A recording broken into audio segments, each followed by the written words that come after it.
Fala, senhores, tudo certo? Na aula anterior a gente estava vendo um pouco da classificação das substâncias, né? Se era simples, se era composta, se era uma substância pura, se era mistura e aquela coisa da mistura azeotrópica e da mistura eutética, certo? Agora vamos dar uma detalhadazinha aqui na classificação das misturas. Bom, antes da gente classificar as misturas propriamente ditas, a gente precisa entender dois conceitos. Primeiramente, é o conceito de componente e fase. Componente, gente, vão ser todas as substâncias diferentes envolvidas na minha mistura, independente do estado físico que está acontecendo, se for sólido, se for líquido, se for gasoso, enfim, tudo pode ser considerado um componente dentro, né, da minha mistura aqui. Já a fase, pessoal, é o que a gente vai enxergar, ou seja, ela é identificada apenas pela aparência, ou seja, se eu consigo ver duas coisas diferentes, são duas fases diferentes. Por exemplo, olha aqui a minha mistura. Eu tenho água, óleo, sal dissolvido e gelo. Quantos componentes e quantas fases vão ter aqui? Vamos primeiro ver os componentes. O que eu tenho de diferente? Água é um componente? Sim, é um componente. O óleo é um componente? É outro componente. O sal que está dissolvido, tipo sal de cozinha, ele está dissolvido, certo? Outro componente. Agora, o gelo. O que é o gelo? Gelo não é água no estado sólido. Ou seja, eu tenho água líquida e água sólida. Mas é tudo água, certo? Então, ela é um novo componente na minha mistura? Não, não é. Então, quantos componentes eu vou ter?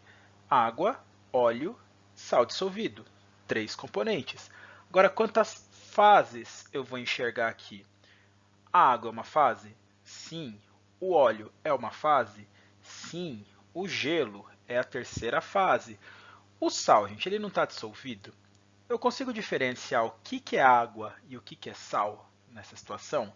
Não. Então é tudo uma única fase só.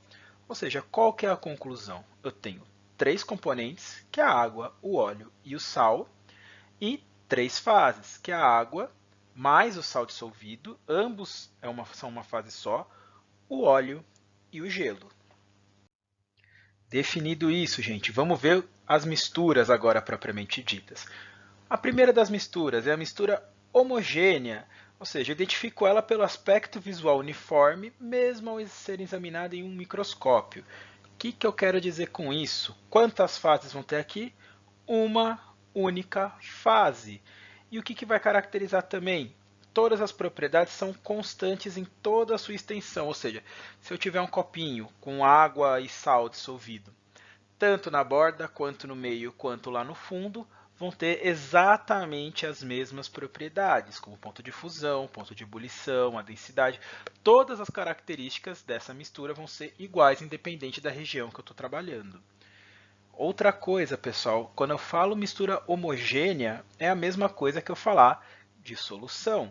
E a gente pode encontrar essas misturas homogêneas em qualquer estado físico, pode ser sólido, líquido ou gasoso. E aqui vale a pena fazer uma observação muito importante, gente. Qualquer mistura que envolver gases, por exemplo, o ar. O ar não é uma mistura de. Tem água, oxigênio, gás carbônico, argônio, tem um monte de coisa nela misturada, certo? Só que eu não consigo diferenciar. Isso vale para qualquer mistura gasosa. Todas as misturas gasosas são homogêneas. E aqui uns exemplos, né, gente? Água mineral. Essa água mesmo que a gente toma na garrafinha e tal. Ela é água com um monte de sais minerais dissolvidos, só que eu não consigo diferenciar. É um exemplo de solução líquida. Já o ouro 18 quilates, ou seja, o ouro que está impuro, ele é uma solução sólida, porque dá uma olhada nesse anel, gente. Eu consigo diferenciar o que é o ouro e o que são as outras coisas que estão ali. Por exemplo, a prata pode ter um pouquinho de cobre, enfim, eu não consigo ver direito isso daí. Mesmo se eu colocar no microscópio bem potente, eu não consigo diferenciar um do outro. Então, gente, tudo isso é uma mistura homogênea.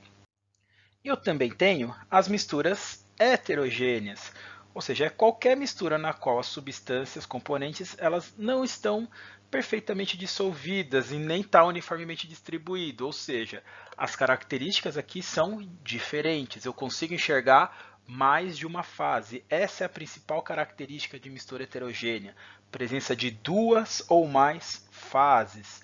E um detalhe, gente, independente aqui, por exemplo, uma substância pura, se ela muda de estado físico, eu não consigo enxergar as duas fases. Por exemplo, na fusão, eu consigo enxergar tanto a fase sólida quanto a fase líquida. Então, duas fases, mistura heterogênea do mesmo componente, né? E aqui só um exemplo, né? Água e óleo, porque eu não consigo misturar, ou seja, acho que é uma das misturas heterogêneas mais tranquilas da gente ver. E dá uma olhadinha aqui nessa segunda imagem, que é a do granito. Por incrível que pareça, gente, eu consigo identificar três fases aqui, que é o quartzo, a mica e o feldspato, que são as três cores diferentes aqui. Ou seja, quando a gente for dar uma olhada na pia lá de granito, a gente consegue identificar essas três fases. Para finalizar, vale a pena a gente citar mais 4 exemplos de misturas aqui que sempre costumam aparecer. A primeira delas, gente, é o aço. Ela é uma mistura homogênea, essencialmente constituída de ferro e de carbono. E assim, tem vários tipos de aço com durezas diferentes, propriedades diferentes, mas independente do tipo de aço que for, é sempre uma mistura de ferro e carbono. Uma outra mistura que é interessante é o latão, que é uma mistura homogênea. Até tem outras coisas, mas ela é essencialmente de cobre e zinco. A gente tem também o bronze, que vale a pena ser citado, que é uma mistura homogênea, só que agora de cobre com estanho. E para finalizar, pessoal, essa é uma sempre aparece essa pegadinha sobre o leite, gente. O leite, apesar da gente olhar para um copo de leite, para uma garrafa de leite, alguma coisa, a gente não consegue visualmente enxergar que existe mais de uma fase aqui. Mas sim, pessoal, existe mais de uma fase aqui nessa mistura. Leite, gente, é uma mistura heterogênea. Eu até tenho água, o cálcio que está dissolvido bonitinho, mas não se esqueçam, gente, leite tem gordura. Gordura é um tipo de óleo e óleo tecnicamente não se mistura com a água. Então, muito cuidado com isso, pessoal. Até coloquei em negrito aqui para dar uma reforçada nessa história. Leite é uma mistura heterogênea. Tudo certo, gente? Espero que eu tenha conseguido dar uma resumida nessa história da classificação e tal. E bons estudos, pessoal. A gente se vê numa próxima. Tchau, tchau.